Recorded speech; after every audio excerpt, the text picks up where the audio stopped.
the patriarch of the Orthodox Church, a wise man. And we read Mahoma, we read most of those lectures that have to do with that.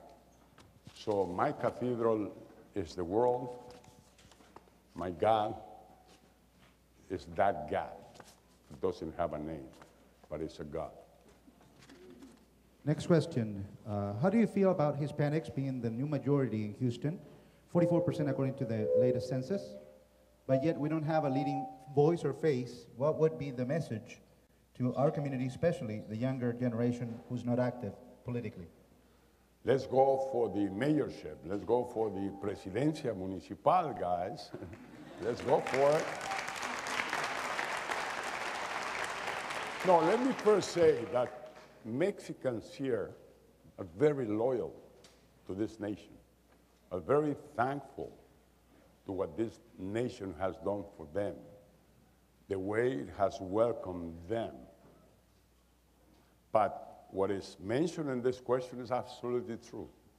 Only unity gives us the power to attain things like that. And look at the Cubans in Miami. Look at them. They control Miami. We have to work united. And at the same time, we have to be loyal to this nation. Like my grandfather was loyal to Mexico. He came as a migrant in 1895. Started on a horse in Cincinnati, Ohio. He crossed deserts, mountains, borders, and he reached Guanajuato looking for his American dream. And he found it there. He settled there. The family within 5 generations there in San Cristobal. He died there. He was a hard-working man, loyal to Mexico and to Mexicans. But more important, he was a migrant.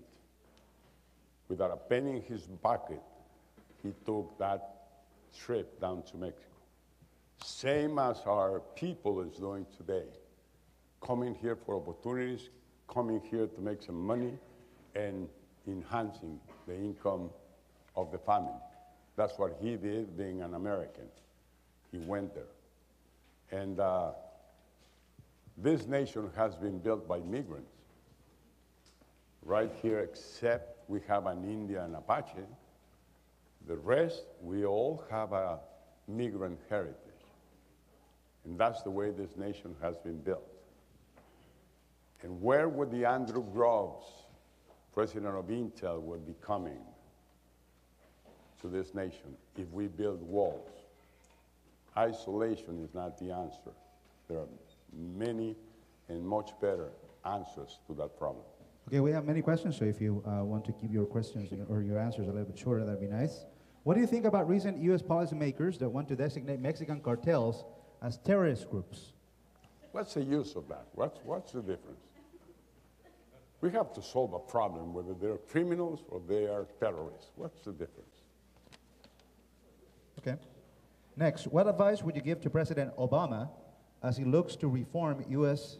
immigration policy? Well, that he complies with what he committed when he was campaigning. And he's got... He's running short. He's running short of time. And that happened to me with President Bush 43. Mañana, mañana, mañana. Atole con el dedo. Okay, this one's related to that. For many years now, a group of young students across America has been fighting for a special goal to pass the DREAM Act. We, the Dreamers, have a great purpose. We want, through education and professional leadership, to better ourselves, our families, and our community, but ultimately, this country that has now become our home. What words do you have for us, Dreamers/fighters?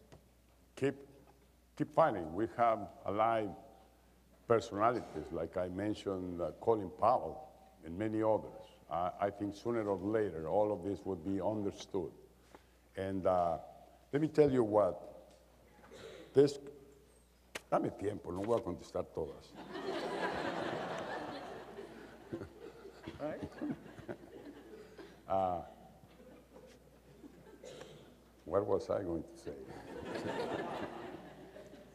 Bueno, luego, dale otra. Okay.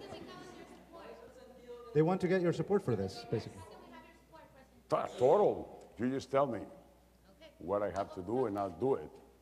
You know, I love my paisanos. They are my heroes. I was born and played with them when I was a kid. So I have a total commitment with that cause, total commitment. And I think migration is a huge asset to all nations. And I'm not for open borders. That's not the case. We can, with wisdom and talent, come up with the right answers.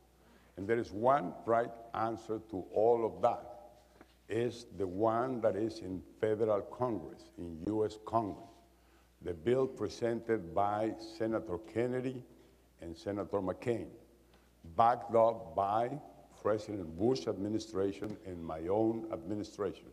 It's very clear on taking a very strong step forward on solving that problem. And of course, it's going to be subject to supply and demand. It's going to be subject to market conditions, but it will never be subject to human rights violations or labor violations or discrimination. That's what should not happen. And let's all be aware, because I listened, a pajarito, a little bird told me that in ¿cómo se llama la capital de aquí? No, la de aquí. In Austin, they're thinking about something like Arizona did a few months ago. That would be a terrible mistake. A terrible mistake. Because this economy is the 10th largest in the world because of there's so many migrants that work with loyalty here in this place. So I hope they will have the wisdom to think better than discriminating or avoiding cases like the DREAM Act. May I shake your hand? I would like to build a bridge so that we can go. Mejor dame un beso. No, shake the hand. Muchas gracias. All right, thank you so very much. I think we kind of run out of time for more questions, unfortunately. So right now, to finish up, thank you so much, President Fox. That concludes the event for today. So we're going to ask Flor Guevara, the president of the Hispanic Student Association or organization, to make a brief presentation. Marta, mi beso, no te me pongas celosa.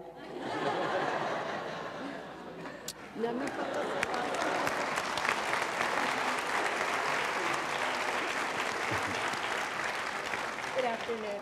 On behalf of the University of Houston and the Graduate College of Social Work, the Hispanic Student Association would like to present you with a small token of our appreciation for your leadership and commitment to the people of Mexico and Latin America.